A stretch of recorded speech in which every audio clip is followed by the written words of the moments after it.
Kidnapping नुसता शब्द ऐकला की ओमनी गाडी आठवते, कारण आपण कित्येक वर्ष CID मध्ये तेच बघत आलो.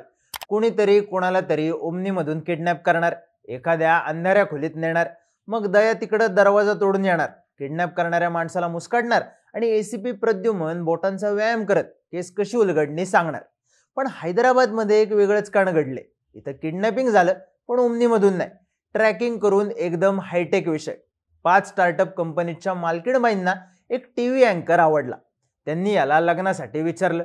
या अँकरनं नकार दिला. मग झालं याचं किडनॅपिंग. पण या दोघांची ओळख होण्यापासून या अँकरची सुटका होण्याच्या अटींपर्यंत सगळीच स्टोरी इंटरेस्टिंग आहे. बैगन की बाता नको, स्टोरीला सुरुवात करू. नमस्कार, मी चिन्मय आणि तुम्ही पाहताय बोल भिडू. मलकजगिरी पोलिसांनी 23 फेब्रुवारीला एक पत्रकार परिषद घेतली आणि सांगितलं की तृष्णा भोगी रेड्डी नावाच्या एका महिलेनं लग्न करायला नकार दिल्यामुळे एका तरुणाचं किडनॅपिंग घडवून आणलं. या प्रकरणात पोलिसांनी तृष्णा आणि तिच्या 5 साथीदारांना अटक केली आहे. पोलिसांनी माहिती दिल्यावर या प्रकरणाची सगळीच स्टोरी समोर आली, ज्याची सुरुवात होते 2 वर्ष आधी, म्हणजेच 2022 मध्ये.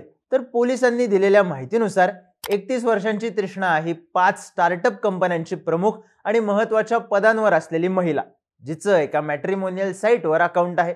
2 वर्षांपूर्वी तिला तिच्या या अकाउंटवर एका मुलाचं प्रोफाईल दिसलं. नाव लिहिलेलं चैतन्य रेड्डी. तृष्णाला या मुलाचे फोटोज आवडले. तिने रिक्वेस्ट पाठवली. तिकडून लगेचच कनेक्शन जुळलं आणि मग सुरू झाल्या गप्पा. तर विषय कसा असतोय, मॅट्रिमोनियल साईटवर भेटलेत म्हणजे लग्न ठरवायचं सीन, अशी एक बेसिक लाईन आपल्या डोक्यात फिक्स असते. आणि लग्नच ठरवायचं असेल तर 2-3 महिने, बरं डोक्यावरून पाणी 6 महिने गप्पा मारून पण ठरू शकते. पण या प्रकरणात विषय 2 वर्ष ताणला. या दोघांचं चॅटिंग सुरू राहिलं, कधी व्हॉट्सअपवर तर कधी इंस्टाग्रामवर. या 2 वर्षात चैतन्य आणि तृष्णा भेटले नाहीत, पण गप्पा मारत राहिले. एक दिवस चैतन्यनं तृष्णाला आपल्या बिझनेसमध्ये इन्व्हेस्टमेंट करण्याची ऑफर दिली. रिटर्न्स चांगले मिळतील याचं आश्वासनही दिलं. 2 वर्षांचं चॅटिंग, चैतन्याचं फोटोतलं दिसणं, या सगळ्याचा प्रभाव तिच्यावर पडला आणि तिनं थोडे नाहीत तर 40 लाख रुपये दिले. जसे पूर्ण पैसे मिळाले तसे मॅट्रिमोनियल अकाउंट चालवणाऱ्या कार्यकर्त्यानं तृष्णाकडे केलं दुर्लक्ष. रिप्लाय वगैरे आले नाहीच, पण सोशल मीडिया अकाउंट्सही दिसेना झाले. मग तृष्णानं जरा शोधाशोध करून या चैतन्याचा नंबर मिळवला. याला फोन करून पैशांचा आणि बोलणं बंद केल्याचा जाब विचारायचं ठरवलं. तिनं नंबर घुमावला आणि फोन वाजला कोणाचा, तर प्रणव नावाच्या एका भलत्याच पोराचा. हा प्रणव हैदराबादमध्ये सॉफ्टवेअर इंजिनियर म्हणून काम करतो आणि एका तेलुगू टीव्ही चॅनलवर अँकर म्हणूनही दिसतो. ज्या अँकरशी आपण इतके दिवस गप्पा मारत होतो त्याच्याशी थेट कॉलवर बोलायला मिळतंय म्हणल्यावर तृष्णाचा चेहरा खुलायला हवा होता, पण तिचा चेहरा पडला. तिची फसवणूक झालेली, 40 लाखांची आणि प्रेमाचीही. या फोनवर प्रणवनं तिला सांगितलं की चैतन्य रेड्डी नावाच्या एका माणसानं माझे फोटो वापरून मॅट्रिमोनियल साईटवर एक फेक अकाउंट तयार केलं होतं आणि त्यावरून तो मुलींशी बोलायचा. मी त्याच्याबद्दल सायबर पोलिसांमध्ये तक्रारही केली आहे. माझं काय प्रेम वगैरे नाही. विषय तिथं सुटला असता तर पुढं कांड घडलंच नसतं.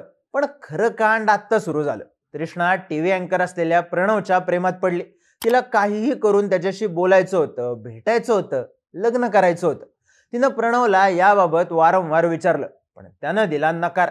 उलट चिडून तृष्णाचे नंबर ब्लॉक केले. तृष्णाला आला राग आणि या रागातूनच तिनं ठरवलं प्रणवला किडनॅप करायचं. तर माणूस किडनॅप करणं हे काय ओमनी घेऊन जाणं इतकं सोपं नसतंय. पण तृष्णाचं डोकं CID बघण्याच्या पुढे चाललं. तिनं स्वतःच्या ऑफिसमधल्याच एका एम्प्लॉईला या प्लॅनसाठी तयार केलं.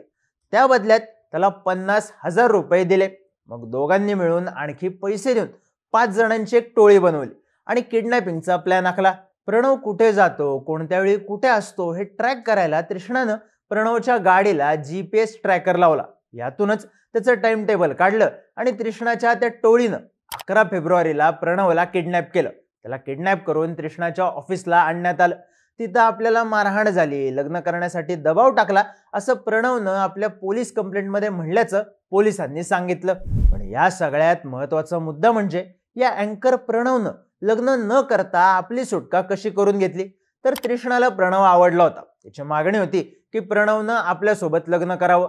पण प्रणव लग्नाला सोडा, कॉन्टॅक्ट ठेवायलाही तयार नव्हता. त्यामुळे तृष्णानं त्याला फक्त एका अटीवर सोडलं, माझ्या कॉल आणि मेसेजला कायम उत्तर द्यायचं. पण तिच्या ऑफिसमधून बाहेर आल्यावर प्रणवनं जीवाच्या भीतीनं थेट पोलीस स्टेशन गाठलं आणि तक्रार नोंदवली. पोलिसांनी तपास करून तृष्णा आणि तिच्या 5 सहकाऱ्यांना अटक केली आणि हे सगळं प्रकरण उघडकीस आलं. आता कित्येक लोकांनी ही महिलेनं पुरुषाला किडनॅप करण्याची केस हसण्यावारी घेतली. याच्यावर कमेंट्सही अशा होत्या की या केसचं पुढं काय होऊच शकत नाही. तर पुढं काय होऊ शकतं हे थोडक्यात सांगतो. तृष्णा आणि तिच्या सहकाऱ्यांवर कलम 363, 341 आणि 342 या कलमांतर्गत गुन्हे दाखल करण्यात आले आहेत.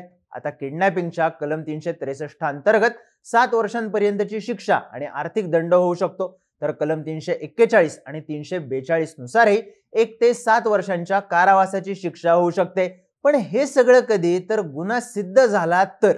गुन्हा सिद्ध करण्यासाठी परिस्थितीजन्य पुरावे, अपहरणाच्या प्रकरणात तृष्णाचा थेट सहभाग आहे का याचं उत्तर, या गोष्टीही महत्त्वाच्या ठरतील. त्याही पुढचा विषय म्हणजे तृष्णाबाबत पोलिसांनी इंटिमसी सीकर स्टॉकर असा शब्द वापरलाय. म्हणजे एखाद्यासोबत प्रेमाचं नातं ठेवण्यासाठी त्याचा पाठलाग करणं, त्याच्यावर लक्ष ठेवणं.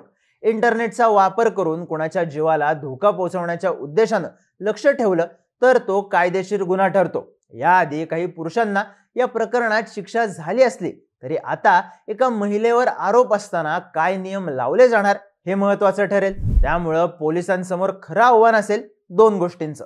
पहिलं, या महिलेनं असा त्रास कोणाला दिलाय का हे तपासणं, आणि दुसरं म्हणजे अँकर प्रणवचे फेक फोटो वापरणाऱ्या कार्यकर्त्याची म्हणजे त्या चैतन्य रेड्डीची कुंडली काढणं. कारण त्यानं या महिलेला 2 वर्ष झुलवत ठेवलं आणि त्यानंतर थोडे नाही 40 लाख मागितले. आता त्यानं हा डाव कोणाकोणासोबत खेळलाय हेही पाहावं लागेल. कारण तेव्हा कळेल पडद्यामागं अजून वेगळं काही घडत होतं की केस फक्त फसवणूक झाल्यानंतरही अँकर आवडला, त्याच्याशी लग्न करायचं म्हणून किडनॅप केलं एवढीच आहे.